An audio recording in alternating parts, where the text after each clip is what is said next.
They never hit you. They never scream. They never leave a single bruise you can point to. And that's exactly what makes them so dangerous. The most destructive narcissists in the world operate in complete silence.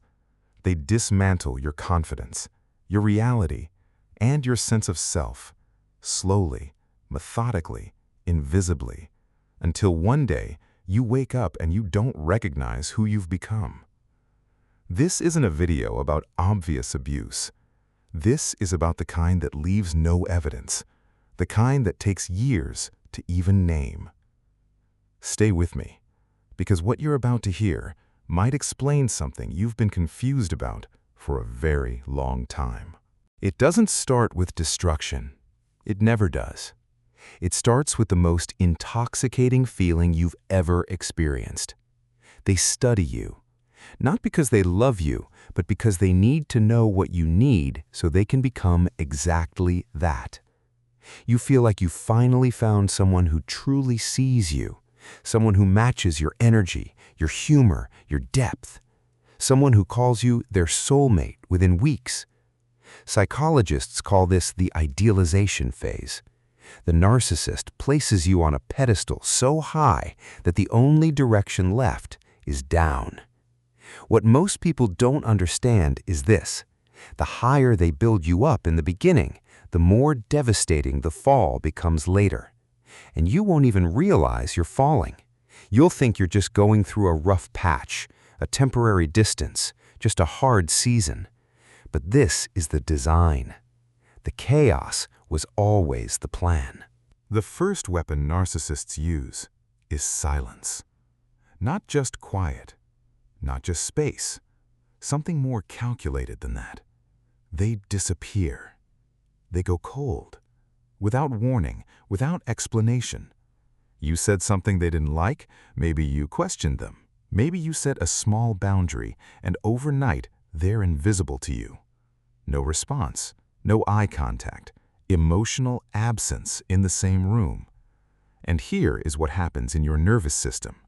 The silence creates anxiety. Anxiety creates desperation.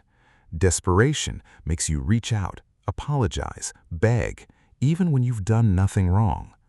And the moment you do, they return, warm, normal, like nothing happened. What they've just done is trained you. Like a psychological experiment, they've taught your nervous system that their presence is a reward, and your peace of mind is the price of admission. This cycle repeats, and each time you lose a little more of yourself. The second weapon is the most insidious of all: gaslighting. The word comes from a 1944 film where a man slowly dims the gaslights in his home and then convinces his wife she's imagining it. She begins to doubt her own perception of reality. That's exactly what this looks like. I never said that. You're too sensitive. You're remembering it wrong. You're being crazy. It's not random cruelty. It's a system. Every time you trust your own memory and they deny it, your brain is forced to choose: believe yourself or believe them. And because you love them, because they've been warm before, you choose them. Over time, you stop trusting your own judgment entirely. You check in with them before making decisions. You apologize for having feelings. You edit yourself constantly. You have been separated from your own mind.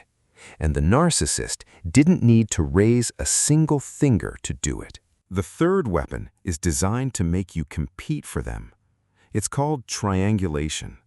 They introduce a third party, real or implied, to create jealousy, insecurity, and urgency in you. My ex used to handle this so much better. My coworker thinks I deserve more than this. Everyone agrees you are overreacting. It could be a real person, it could be a fictional crowd. Either way, the message is the same. You are replaceable. You are competing. You could lose. What this does is brilliant in a dark way. It forces you to constantly perform, to be better, smaller, less difficult, more agreeable.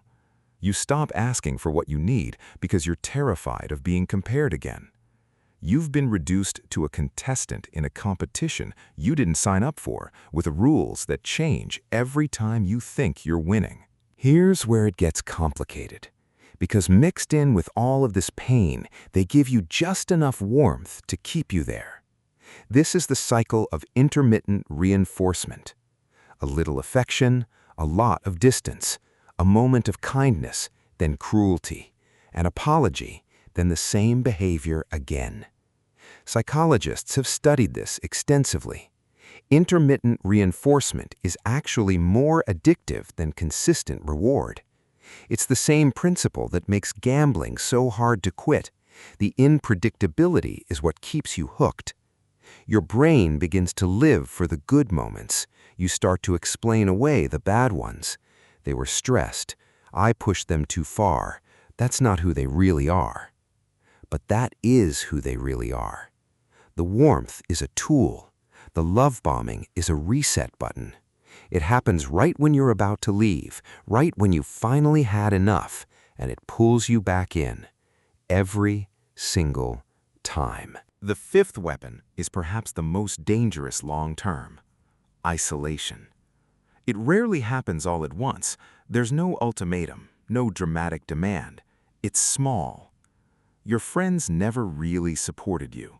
Your family is too involved in your business.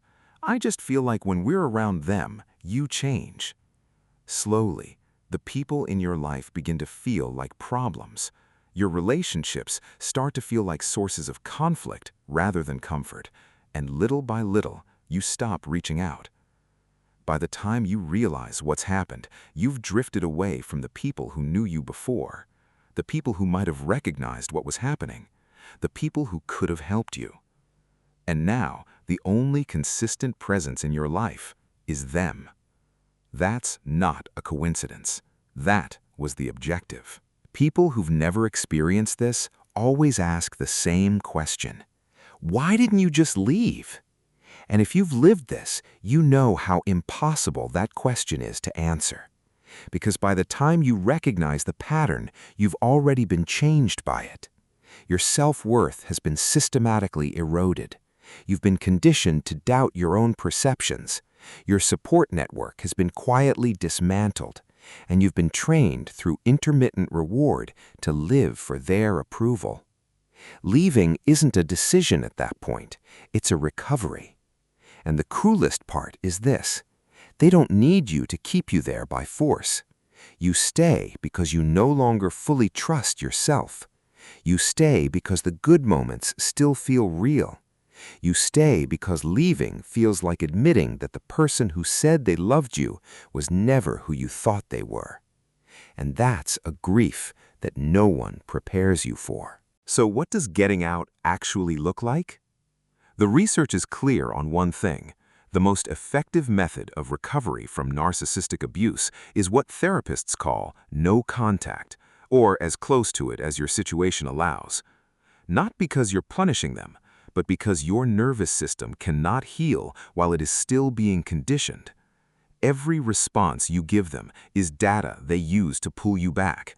Every explanation you offer becomes ammunition. Every moment of contact resets the cycle. The healing process is not linear. You will miss them, intensely, painfully. That's not weakness. That's the nature of what they built in you. But here's what's on the other side. You begin to trust yourself again. Small things first, a gut feeling that turns out to be right, a decision you make alone that works out, a moment where you realize you're okay. And gradually, over time, you start to remember who you were before they got to you. That person is still there. They were never destroyed. They were just buried under years of someone else's design. If this video explained something you've been living through, you're not alone. And more importantly, you're not crazy. What happened to you has a name. It has a pattern. It has an exit. If this helped you, share it with someone who needs to hear it. And subscribe to this channel, because the truth doesn't care about making you comfortable. It just cares about making you free.